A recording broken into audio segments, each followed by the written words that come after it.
Everyone who has travelled over eastern England knows the smaller country houses with which it is studded. The rather dank buildings, usually in the Italian style, surrounded with parks of some 80 to 100 acres. I have to tell you of a curious series of events which happened in such a house.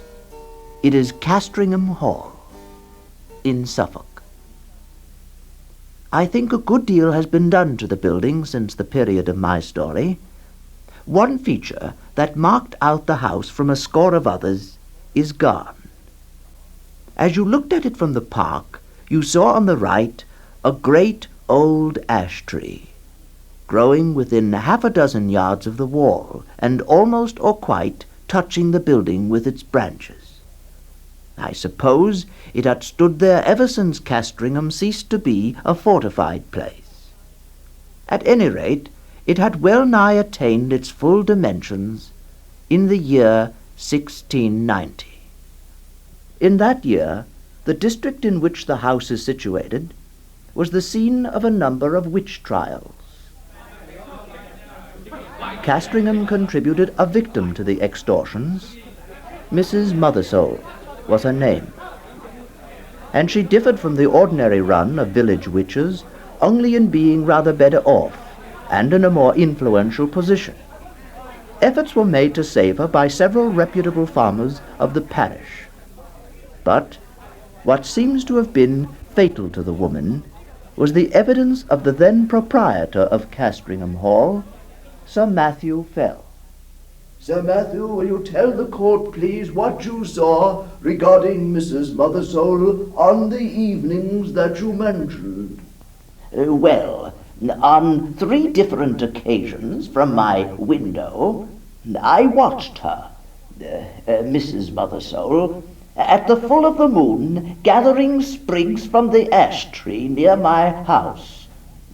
She had climbed into the branches and was cutting off small twigs with a peculiarly curved knife. And as she did so, she seemed to be talking to herself. On each occasion, I did my best to capture the woman, but she had always taken alarm at some accidental noise I had made. All I could see when I got down to the garden was a hare running across the path in the direction of the village. On the 3rd night, I followed her at what speed I could. I went straight to Mrs. Mothersole's house. I had to wait a quarter of an hour battering at her door, and when she came out, she was very cross, and apparently very sleepy, as if just out of bed. And as I had no good explanation to offer, I had to apologize, rather embarrassingly. Mainly on this evidence, though there was much more of a less striking and unusual kind from other parishioners, Mrs. Mothersole was found guilty and condemned to die. She was hanged a week after the trial with 5 or 6 more unhappy creatures. The other victims were apathetic or broken down with misery. But Mrs. Mothersole was, as in life so in death, of a very different temper. Oh, her poisonous rage did so work upon the bystanders, yea, even upon the hangman, that it was constantly affirmed of all that saw her, that she presented the very living aspect of a mad devil. Yet she offered no resistance to the officers of the law. Only she looked upon those that laid hands upon her with so direful and venomous an aspect. Aye, the mere thought of it preyed inwardly upon my mind for 6 months after. However, all that Mrs. Mothersole is reported to have said was seemingly meaningless words. There will be guests at the hall. There will be guests at Castringham Hall, Sir Matthew. There will be guests at the hall. Sir Matthew Fell, then Deputy Sheriff, was present at the execution, and was not unimpressed at the bearing of the woman. He shared certain misgivings over the whole business with the vicar of his parish, as they rode from the scene of the gallows. I'll say it again, Mr. Crome. My evidence of the trial was not given willingly. I'm not at all specially infected with the witch-finding mania, but I declare that I could not give any other account of the matter than what I had given, and I could not possibly have been mistaken in what I saw. But the whole transaction has been repugnant to me. Now, I am a man who likes to be on pleasant terms with those about me. Yes, those are my sentiments, Mr. Crome. And the good vicar applauded them, as any reasonable man would have done, and was easily persuaded to take a late supper at the hall. When Mr. Crome thought of starting for home, about 9:30, Sir Matthew and he took a turn on the gravelled walk at the back of the house. They were in sight of the ash tree, which I described as growing near the windows of the building, when Sir Matthew stopped. Mr. Crome, look there a moment. Where, Sir Matthew? At the ash tree there. Look, what is that runs up and down the trunk of it? It is never a squirrel. They will all be in their nests by now. Oh, yes, I see some sort of moving creature. What can you make of it, Mr. Crome? Nothing of its colour in this moonlight, Sir Matthew. But now it's gone. Was it a squirrel? Well, for an instant there was a sharp outline, and I could swear, though it sounds foolish, that squirrel or not, it had more than 4 legs. Aye, more than 4 legs, Sir Matthew.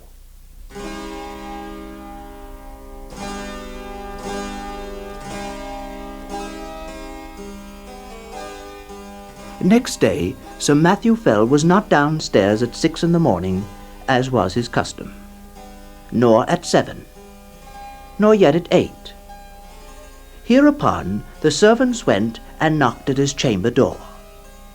When the door was at last opened from the outside, they found their master dead and black. Mr. Crome came as quickly as he could to the hall, and was shown to the room where the dead man lay. Many years later, Mr. Crome's notes regarding this incident were found among his papers. They showed how genuine a respect and sorrow he felt for Sir Matthew, and they also threw some light upon the common beliefs of the time. There was not any the least trace of an entrance having been forced to the chamber, but the casement stood open, as my poor friend would always have it in this season. He had his evening drink of small ale in a silver vessel of about a pint measure, and tonight had not drunk it out. This drink was examined by the physician from Bury, Mr. Hodgkins, who could not, however, as he afterward declared upon his oath before the coroner's quest, discover that any matter of a venomous kind was present in it. For, as was natural in the great swelling and blackness of the corpse, there was talk made among the neighbours of poison. The body was very much disordered as it lay in the bed, being twisted after so extreme a sort as gave too probable a conjecture that my worthy friend and patron had expired in great pain and agony. And what is as yet unexplained, and to myself the argument of some horrid and artful design in the perpetrators of this barbarous murder, was this, that the women which were entrusted with the laying out of the corpse and washing it, being both sad persons and very well respected in their mournful profession, came to me in great pain and distress, both of mind and body, saying what was indeed confirmed upon the first view. We had no sooner touched the breast of the corpse with our naked hands than we felt a violent smart and aching in our palms. Aye, and the swelling, the swelling from the palms to the elbows, so immoderately, the pain still continuing that for many weeks afterwards we were forced to lay by the exercise of our calling. And yet no mark to be seen on the skin. No mark seen on the skin. Upon hearing this, I sent for the physician, and we made as careful a proof as we were able, by the help of a small magnifying lens, of the condition of the skin on this part of the body.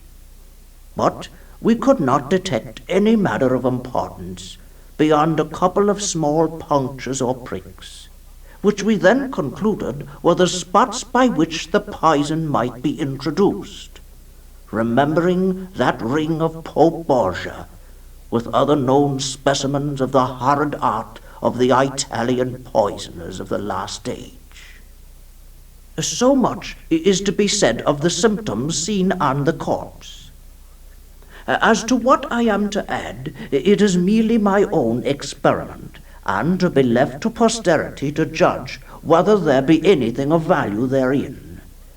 There was on the table by the bedside a Bible, of the small size in which my friend used nightly and upon his first rising to read a set portion. And I, taking it up, not without a tear duly paid to him, it came into my thoughts to make trial of that old and by many accounted superstitious practice of drawing the sorts. I must needs admit that by my trial not much assistance was afforded me.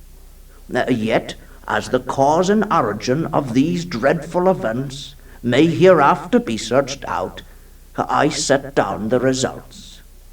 In the case, it may be found that they pointed the true quarter of the mischief to a quicker intelligence than my own. I made then 3 trials, opening the book and placing my finger upon certain words, which gave in the first these words from St. Luke, chapter 13, verse 7. Cut it down, cut it down. And in the second, Isaiah, chapter 13, verse 20. It shall never be inhabited. It shall never be inhabited. And upon the third experiment, Job, chapter 39, verse 30. Her young ones also suck up blood. Her young ones also suck up blood.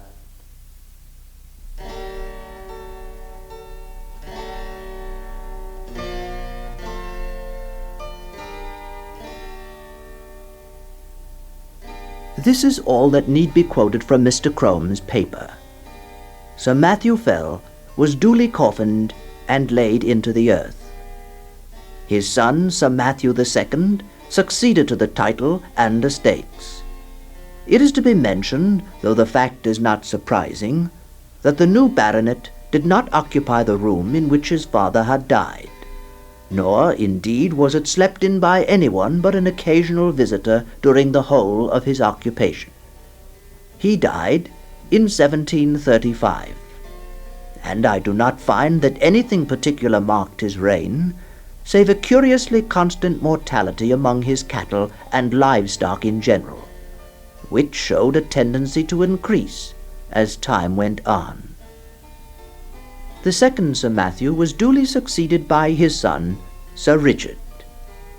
It was in his time that the great family pew was built out on the north side of the parish church.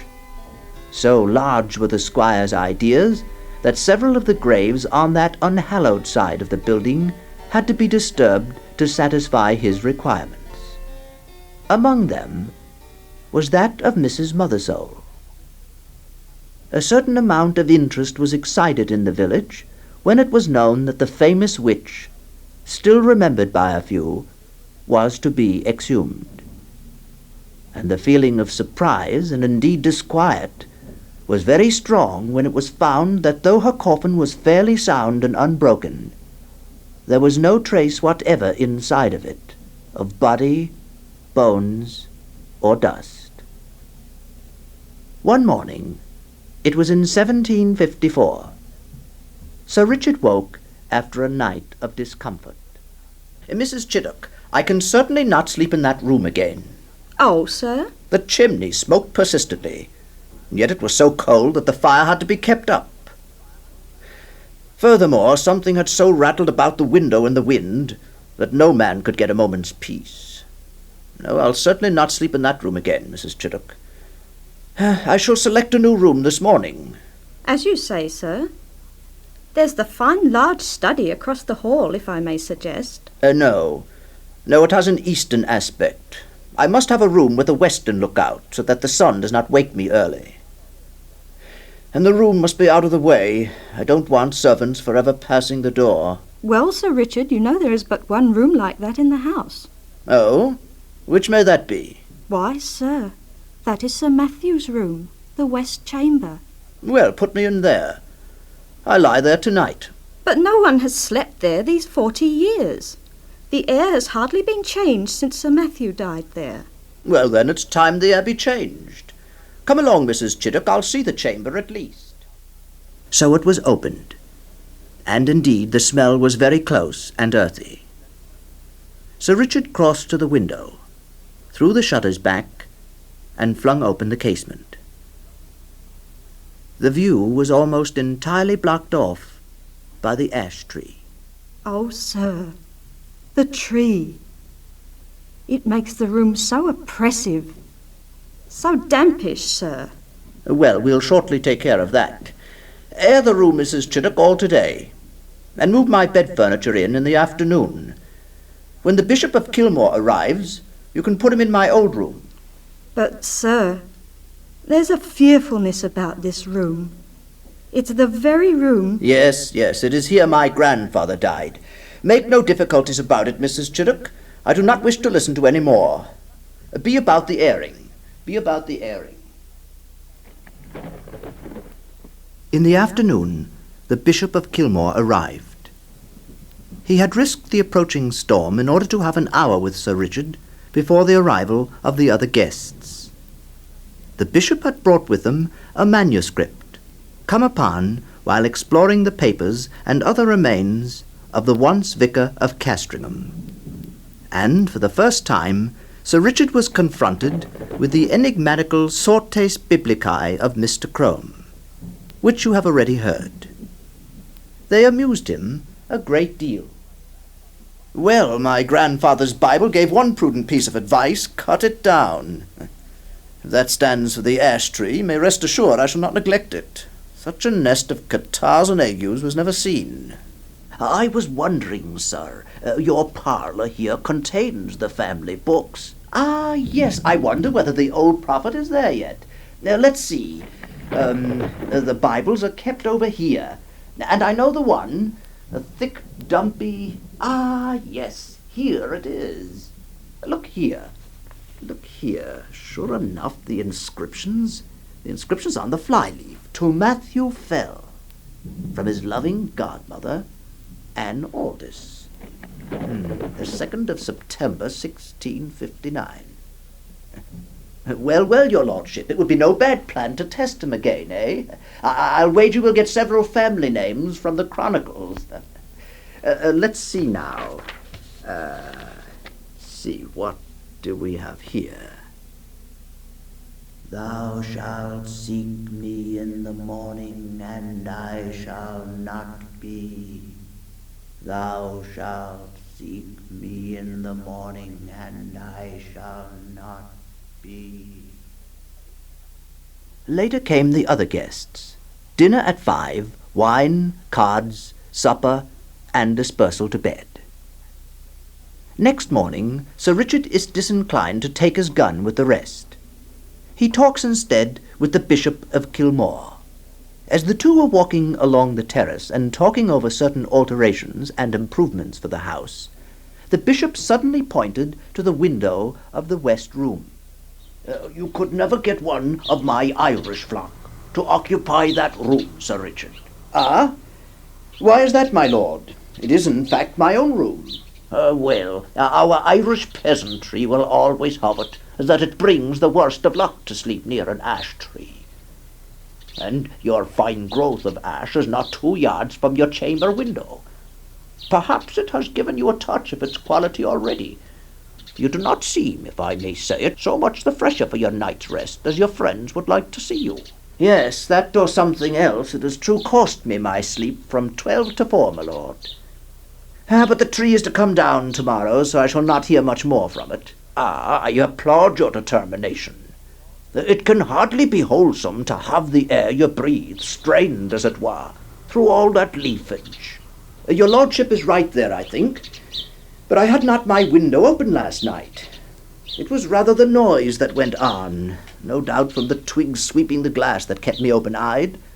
Oh, I think that can hardly be, Sir Richard. Here, you can see it from this point. None of those nearest branches can touch your casement, unless there were a gale, and there was none of that last night. They missed the panes by a foot. No, sir, true. What then will it be, I wonder, that scratched and rustled so? Aye, and covered the dust on my sill with lines and marks. Ah, well, sir, might it be the rats that must have come up through the ivy? Of course, the rats. It was the rats. So the day passed quietly, and night came, and the party dispersed to their rooms, and wished Sir Richard a better night. And now we are in his bedroom, with the light out and the squire in bed. The night outside is still and warm, so the window stands open. There is very little light about the bedstead, but there is a strange movement there. It seems as if Sir Richard were moving his head, rapidly, to and fro, with only the slightest possible sound.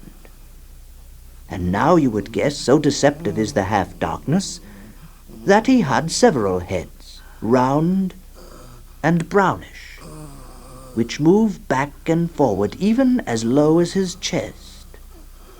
It is a horrible illusion. Is it nothing more? Ah, there, something drops off the bed with a soft plump, like a kitten, and is out of the window in a flash. Another, 4 of them, and after that there is quiet again. Thou shalt seek me in the morning, and I shall not be. Thou shalt seek me in the morning, and I shall not be.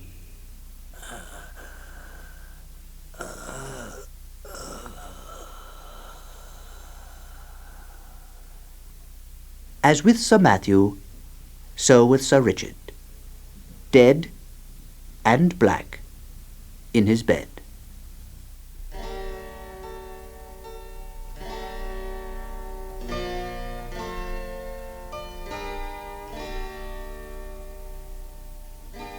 A pale and silent party of guests and servants gathered under the window when the news was known. Ominous guesses were hazarded. Italian poisoners, popish emissaries, infected the air. But the Bishop of Kilmore looked up at the ash tree. He noticed that a white tomcat was crouching in the lower boughs. looking down the hollow which years had gnawed in the trunk. It was watching something inside the tree with great interest. Suddenly it got up and craned over the hole. "Oh, well now, Kitty, what do you see there, inside the ash? Careful of the edge there. Careful now." But the bit of edge on which it stood gave way, and the cat went slithering in. Everyone looked up at the noise of the fall. It is known to most of us that a cat can cry, but few of us have heard, I hope, such a yell as came out of the trunk of the great ash. 2 or 3 screams there were, and then the slight and muffled noise of some commotion or struggling was all that came. But Lady Mary Harvey fainted outright, and the housekeeper stopped her ears and fled till she fell on the terrace. The Bishop of Kilmore and Sir William Kentfield stayed. "There is something more than we know of in that tree, my lord. I'm for an instant search." "I agree with you there, Sir William. We must get to the bottom of this. The secret of these terrible deaths is there, in the ash tree." A ladder was brought, and one of the gardeners went up, and looking down the hollow could detect nothing but a few dim indications of something moving. They got a lantern, and the gardener let it down by a rope cautiously. They saw the yellow light upon his face as he bent over, and suddenly the face became struck with an incredulous terror and loathing. "Oh!" He fell back from the ladder, letting the lantern fall inside the tree. "Quick, Sir William, catch the man. What has he seen? What has he seen?" "He's in a dead faint, my lord. It will be some time, I fear, before any word can be got from him." But look to the tree! Look to the tree, my lord! It's aflame!" The bystanders made a ring at some yards' distance, and Sir William and the bishop sent men to get what weapons and tools they could, for clearly whatever might be using the tree as its lair would be forced out by the fire. And so it was. First, at the fork, we saw a round body, covered with fire the size of a man's head, appear very suddenly, then seemed to collapse and fall back. This 5 or 6 times. Then a smaller ball leapt into the air and fell on the grass, where after a moment it lay still. We went as near as we dared to it, and saw. "Look, your lordship, it's an enormous spider. The remains, veinless and seared, of an enormous spider." And as the fire burned, more terrible bodies like that began to break out from the trunk, and it was seen that these were covered with greyish hair. "There will be guests at the hall. There will be guests at Castringham Hall, Sir Matthew. There will be guests at the hall." All that day the ash burned, and until it fell to pieces the men stood about it and from time to time killed the brutes as they darted out. At last there was a long interval when none appeared, and we cautiously moved in and examined the roots of the tree. We found below it a rounded hollow place in the earth, wherein were 2 or 3 bodies of these creatures that had been plainly smothered by the smoke. And what is to me more curious, at the side of this den, against the wall, was crouching the anatomy or skeleton of a human being, with the skin dried upon the bones, having some remains of black hair. It was pronounced by those that later examined it to be undoubtedly the body of a woman, and clearly dead for a period of 50 years.